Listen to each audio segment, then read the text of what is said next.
Hello guys, this is Roger69501 and welcome to my channel. Well, the comic I'm gonna display is not from the 90s. Surprise, surprise. Actually, this is from 2017. This is from last year.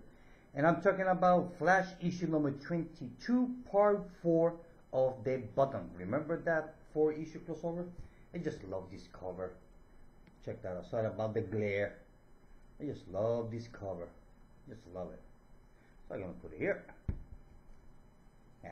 So from now on, so you know, I mean, before I used to always display comic book from the 90s or whatever. So I'm gonna display regardless of the year. If I got a comic book that I got it yesterday and like the cover, but I'm gonna display it. Why not?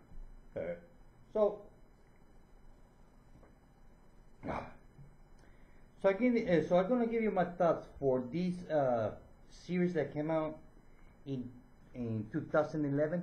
That was on with the New 52. Now I'm talking about Justice League America, done by Dan Jurgens, and guess who's on the cover? The main character on the cover. Well, some of you don't like him. Talking about Booster Gold. Check that out. This is part 1. This is the first story arc. Issue 2, issue 3, love this cover, 4,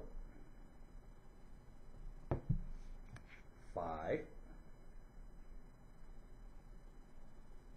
and 6. So I'm going to give you my thought for the first story arc of Justice League International. Okay, let's get started. Justice League International. You see, back in the New 52, we already have the Justice League. But we know the reason because there's a Justice League International was created because of these guys. The Justice League. You see, the Justice League has the most powerful members in the DC universe. That we can understand each other. But the thing is that they don't answer to no one. They're superhero of the world. So they don't take orders from nobody and no government. So the reason of the Justice League International was formed is because, well, you see, the Justice League International was formed by the United Nations. And each member represents a specific country for the world. We have somebody that represents the Latin American, Chinese, Russia, and so on and so forth. So the thing is that they want to have a team where the United Nations, they can not control is not the correct word, more like own, kind of, where they can send the team, look, there is something going on over there, send the Justice League International. So kind of like they want to compete with the Justice League, because sometimes the Justice League have the hands full and they cannot be all over the place at the same time. So that's basically the whole thing. So this first story arc goes around, well, the formation of the Justice League International. What else can I say? Look at the first page. Awesome.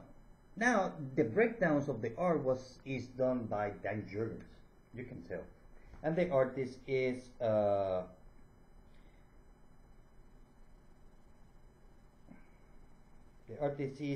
Lopresti.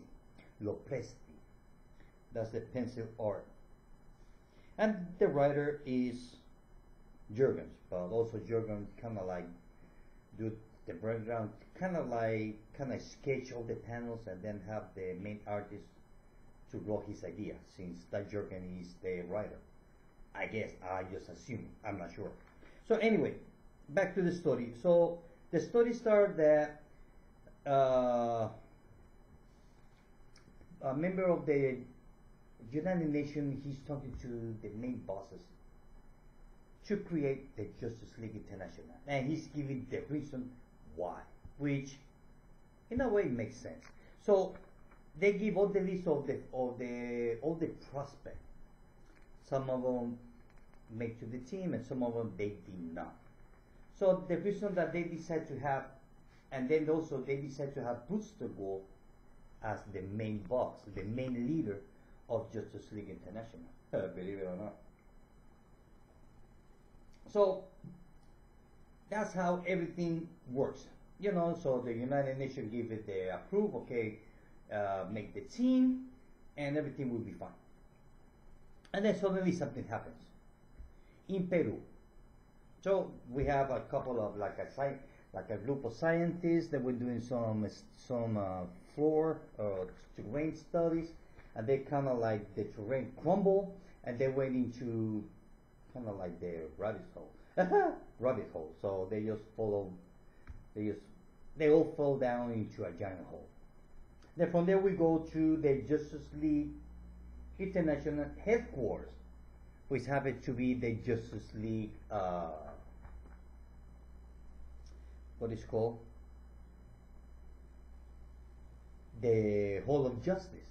The thing is that the Hall of Justice, according to the story, it was kind of like a building for the people, kind of like the public library, kind of. So people started complaining about it.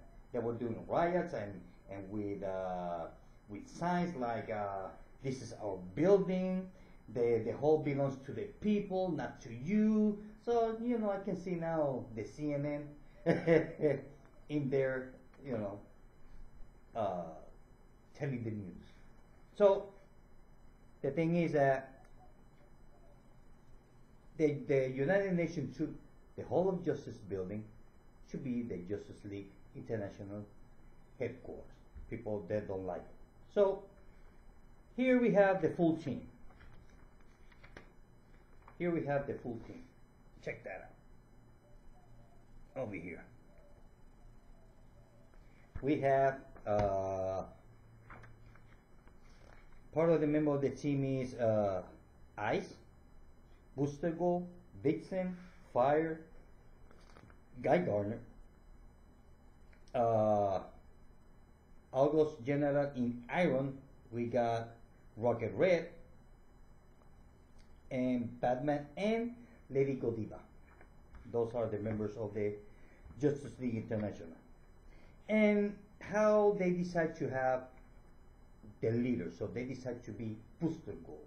The thing is that once that Guy Gardner is on the conference room, and they find out who's the leader, because Guy Gardner, in his mind, he thought he was going to be the leader of the team. When he finds out that it's not him, that they choose Booster Gold, the guy from the future, the guy used to be a football player star, just to become a obnoxious pain in the ass. Yeah, I mean, Booster Gold, he's a fun character, but there are times that he become annoying.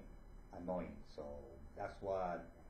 So that's the thing with Booster Gold. Once he found out that they choose Booster Gold over him, oh, he just flipped out. He say, "No, I'm not gonna take this.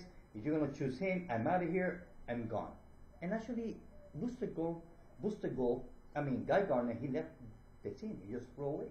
That's it. He didn't care. He said, "Well, the hell with all of you." So finally, when the first mission came along, they get into the plane and they go to Peru. So while they are in Peru, we see a couple of guys planning a bomb on the Hall of Justice building until it blew up. I know. Who did it? Maybe some of the people that were on the street complaining about it. We will see and we will find out. So finally, we see that the Justice League International arrived to Peru just to stumble. This is a nice page. Just to realize that whatever is on the ground happens to be a giant robot. Yep, you heard me. Giant robot. Reminds me of the one from Justice League No Justice. Kind of. So this is part one. Part two. Part two is then beware the signal man. So here we see that the building of the Justice the Hall of Justice is burned down over here. Oops, sorry about the glare. It's kind of hard. There. So it's burned down. That's it. There is no more Hall of Justice. I guess if the building is not for the people, it's not going to be for you either. So we're going to blow it up. So here we see the full team in Peru: Vixen, Ice, Batman, Booster Gold, Godiva, Fire, Rocket Red, and the General in Iron. The thing is that Batman is not part of the Justice League International. He's not part. He went there kind of like to keep an eye on things, because we know that Batman doesn't trust not even his own shadow. So if he's walking down the street and he sees his own shadow, probably he's going to be interrogating his own shadow. Why are you following me? I don't like the way you are looking at me, and things like that. So the thing is that Batman, he just ride along. And nobody on the members of the team dares to tell Batman, well, Batman, you cannot come with us because, well, you're not part of the team. So because some of the team members believed that he was part of the team, which he was not. So he's kind of trying to see how the team will work, who's the leader of the group, and how the team works together as a team. So here we see the full team fighting a giant toaster, giant robot. Check that out. Yeah, a la Justice League, no justice, believe it or not. So the thing is, it's all fight. How they manage to work. The thing is that they decide that the robot was so strong. Not only that we see that Lady Godiva, she's kind of like, well, she seems like she had the same power as Medusa from the X-Men.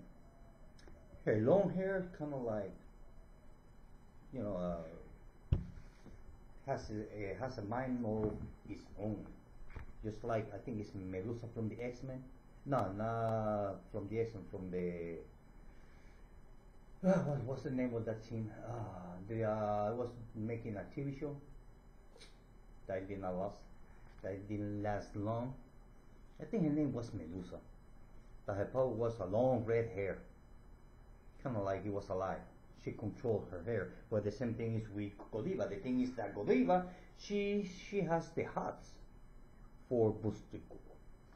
So we know, and knowing Booster Gold, that he likes all the attention. So it's kind of like, hey, I'm Booster Gold, you know. I'm from the future. So do not worry, do not fear. Booster Gold is here. I actually say that on issue number 1. So back to the story. So Booster decides to make a decision because he sees that the robot is too powerful. Booster Gold, even though that he's the leader, he doesn't know each member. He doesn't know what's the power of each member of the team. So actually, they're all being thrown together without knowing each other. What the capabilities of each one of them. So Booster Gold is kind of like, okay, we need to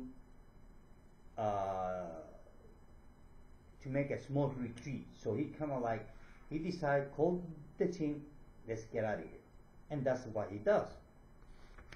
The thing is, when he goes back to headquarters, his boss, he was pissed off. He said, how dare you to run away? This is your first mission. And the whole world is looking at you. And you decide to turn tail and run away. How can you do that? I mean, I should kick you out of the team. Just like that. And Booster Gold, he got a point. He said, look, I don't know each member here. I don't know the power of each one of them. I don't know what each one of them can do and cannot do. So you just throw us there. We're supposed to do, because they were supposed to be doing a rescue mission. Turned out to be a rescue, end up fighting a giant robot, which they were not prepared. They might have the power, but Booster Gold and the rest of the team, they don't know who can relate to who. It's kind of kind of, you throw a bunch of fighters as a team, and none of them know each other. None of them know how each one of them fight. So it's kind of like same thing. So Booster Gold, and then Guy Gardner arrived and say, how can you do that? And Booster Gold say, look, I make my decision, and I took it, I stay with it, like it or not.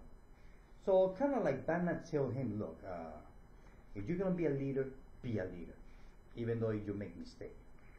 The thing is that, remember when I show you the picture of one giant robot? Well, it's not one giant robot. That's why I say that kind of reminds me of Justice League No Justice, because it happens to be 4 giant robots. So now the Justice League International has the first mission. Now they have to fight 4 giant robots, or I like to call them 4 giant toasters. And guess who's the main guy behind all those walking toasters? Well, it happens to be, what's his name? Peraxus. This guy over here. That's the main antagonist of this story. Part 3. Here, check that out. Love this color. Part 3, well, once that we find out who's the main guy, the thing is that Booster Gold he kind of like divide the team. So he go back to Peru to deal with the giant robot. Robert trying to understand his machinery, or try to use his technology suit, try to control or try to understand the machine. The thing is that one of them is in Peru. The other one is in Russia. The other one is in, I think was in South Africa, and the last one is in. I mean, this is really a fun story. I really like it.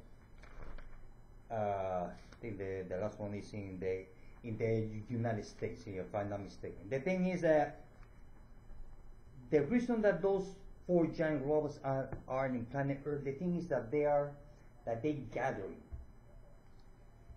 all the resource of planet Earth, everything from iron, minerals, even bacteria. So for him to absorb all those minerals from Earth to sell it on the black market, because that's a good way to make money, because Earth has the unique minerals and bacteria and all that no other planet around the universe has. So for him, Peraxus, that's just big business. They said, well, then just eradicate all the life form, hell with them, and we take all the resource, and I become rich man, or more powerful of the universe. The thing is that planet Earth has so much resource that they might need a giant or a lot of spaceship to carry all that minerals and all that stuff. The thing is that he doesn't need a lot of ships, he just needs one, because everything will make it small, make it the size of, they make everything small, like atom man, same thing, kind of like shrink it into bite size. So you just put it on the box, on his spaceship, and that's it. And then once he go back wherever he's gonna go, well, he will make it to the natural size and use it. So here we see Batman fighting kind of like some kind of like a mud creatures. Think of it like a swamp thing, but made out of mud thing, kind of baby ones.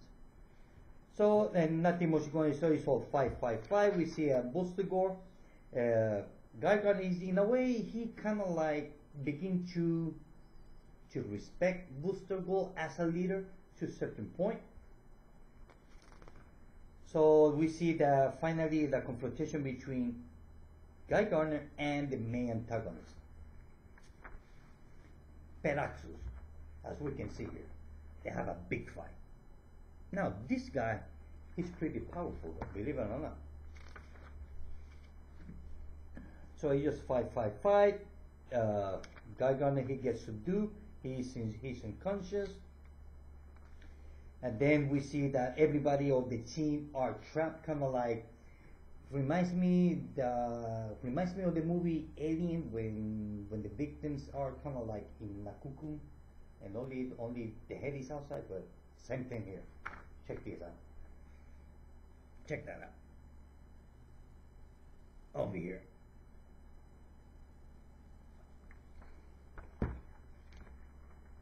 So we see that he's trying to, well, actually he's going to kill him, but we all know that our superheroes always manage to overcome all kind of adversity.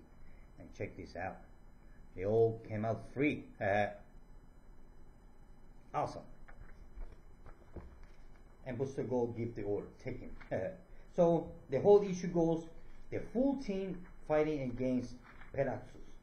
The thing is that each of the machines, they activate because he gives the order to accelerate the operation to retrieve all the nutrients of planet Earth.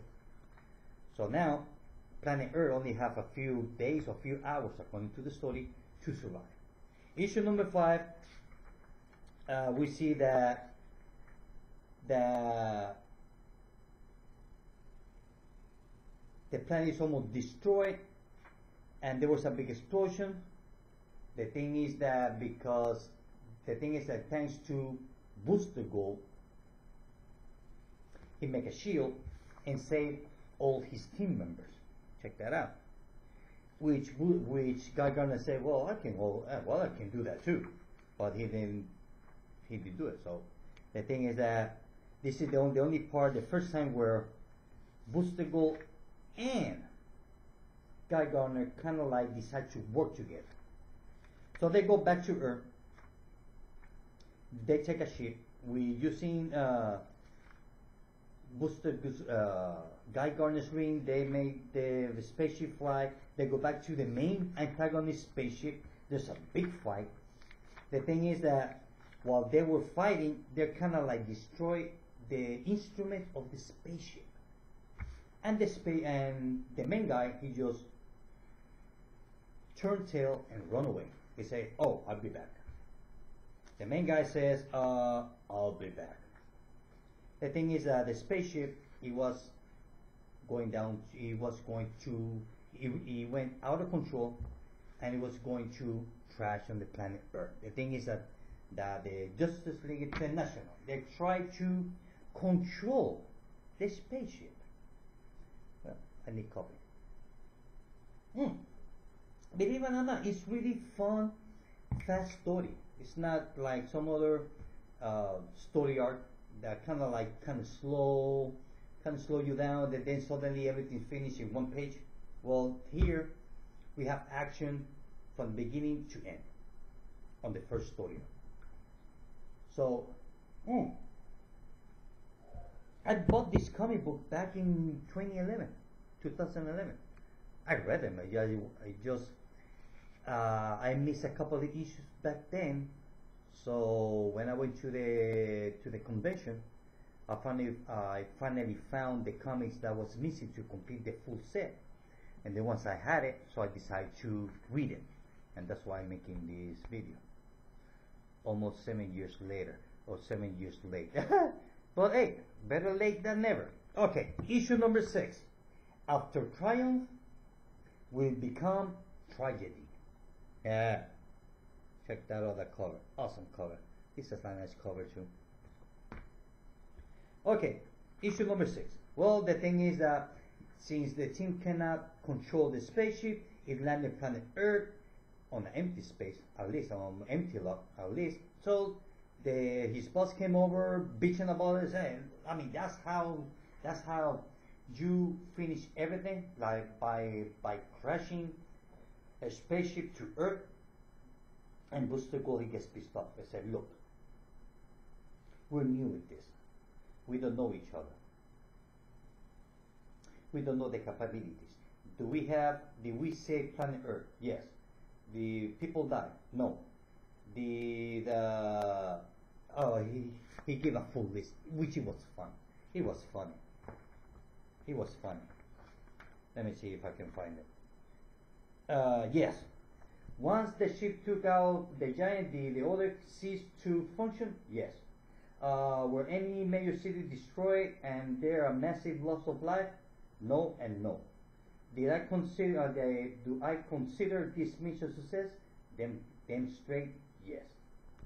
But life were lost, Booster. And Booster says, well, yes, but not as much as we all expected, not the whole planet.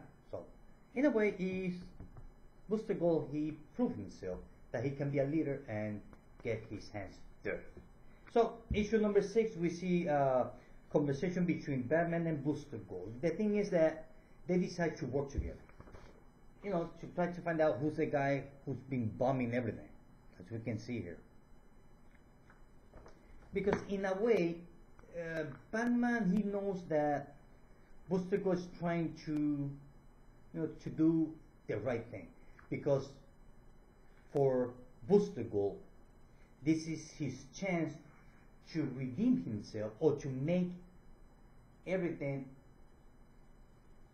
all the mistakes that he did on the future. Because it seems like he screwed up a lot in the future, 400 years on the future. So, although he was a football star, now wondering how the sport will be on his timeline. That would be interesting for the writer. Try to come up with an idea how the sport will be played 400 years in the future. Yep, that would be a good story arc. Okay, to the story. So we see that they're trying to see who's behind all the bombing. So the thing is that after all the fight is over, we see that Guy Gardner, he's bitching about Booster Gold. He's not a leader. We all stay here because we all been left behind to clean up. Where is Booster Gold? He probably taking a nap. He's not a leader because he's not here. So Lady Godiva is trying, and some of the members of the team are trying to defend Booster Gold. Like saying, look, he might have a legitimate reason why he's not here. And Booster Gold goes like, I don't think so. He's probably taking a nap. He's not good enough. I should be the leader of this team. Why Booster Gold? So, so it's kind of like, Guy Gardner is kind of jealous about it. So the thing is that they are dismantling and destroying all those 4 robots to take it apart, destroy it, and dispose of them. While Batman and Booster Gold are in the city trying to understand what the hell is going on with those bombs. The thing is that from there we see Lady Godiva talking to the Russian guy. First time that he's eating a hot dog. The thing is that when Booster Gold goes with his team back to the UN headquarters, the main bosses of the UN, which is in charge of the team, they were kind of like telling Booster Gold, okay, look, yes, you say planet Earth, but you screw up. It wasn't a clean job. The Justice League could do it better in 5 minutes. And that moment is when Booster Gold, he just blow up. He cannot take it in. He just exploded and say, look, wait a minute. The Justice League been working together for 5 years. The Justice League International have been working together for just 5 minutes ago. We don't know any of us. We don't know the power of each one of us. So all this being learning while we are working. So are you asking me when we say planet Earth, we did this, we did that? So he made the point, and not only that Booster Gold, he proved that he can be a leader. He proved that he's the leader of the Justice League International. Not only that, on the end of that big argument, Booster Gold says, look, I'm the leader of Justice League International. And Justice League International will continue fighting evil. with or without your permission. Take it or leave it. The thing is that they kind of stop it. They come out and say, okay, look, agree. We are not going to fire you. The team is going to be together, and this and that. Okay, fine. So the main guy that came up with the idea to creating the Justice League International, he decided to make a public relation in front of the UN building, as you can see here, because he wants to introduce the Justice League International to the world, saying we don't need the Justice League. Who are the Justice League? A bunch of wussies? Don't worry about it. We got the Justice League. We got the Justice League International. So they are standing up on the stage, giving a presentation, and Boostergold, he's high on the hype because hey, he's getting all the attention. TV, TV. He got reporters. So everything that has to be with public relation, Boostergold love it. It's part of his ego. So the thing is that while the whole team is they're all standing in the stage in front of the UN building, well, guess what? He just blow up. The whole stage blow up. Not only that, we see that. Oh, yeah, that's it. He just blow up. That was the end of issue number 6. Where the whole team was standing, just blow up. Who? If somebody died? I don't know. Somebody got injured? Obviously. So that was the end of it. So it was not an end. It's kind of like open end. And like I said, this is the first story arc of a very short run of Justice League International. I believe they only run for 12 or I think it was 11 or 12, maybe 13. I don't quite remember. How to check on the box. So it was a fun story. What can I say? So I'm gonna choose the best cover. The best cover is gonna be issue number 3 because I love this cover with Batman. I believe that this one will look awesome over here on the wall somewhere. Yeah, kind of like right there. What do you think? Will look nice on the wall. So this is the best cover. Nice. So if you haven't read it and you can get it in trade, maybe you can get it in floppy, very cheap. Maybe, I don't know. It's pretty good. It's a really fun, straightforward story. You got the good guys, the problem between them, and the bad guys. The bad guys and the government. That's it. Excuse me. So it's a pretty straightforward story, and I really enjoy it. And it's a fast read also. It's not like some of the stories like take too long to read. It's kind of like, okay, when this is gonna end? Well, not this one. And I would give it from 1 to 5. I would give it 4.5 out of 5 because it was really good. It has some mistakes. And also remember that people were complaining back in 2011 when this series came out. Oh, that's not the real team. This and that, blah blah blah. So people complain a lot back then. But hey, it's, like I said, it's pretty simple, average Justice League International story arc. Simple story. Not too complicated. And like I said, I will give it 4.5. Well guys, this is it. I hope you like this video. See you later. Bye.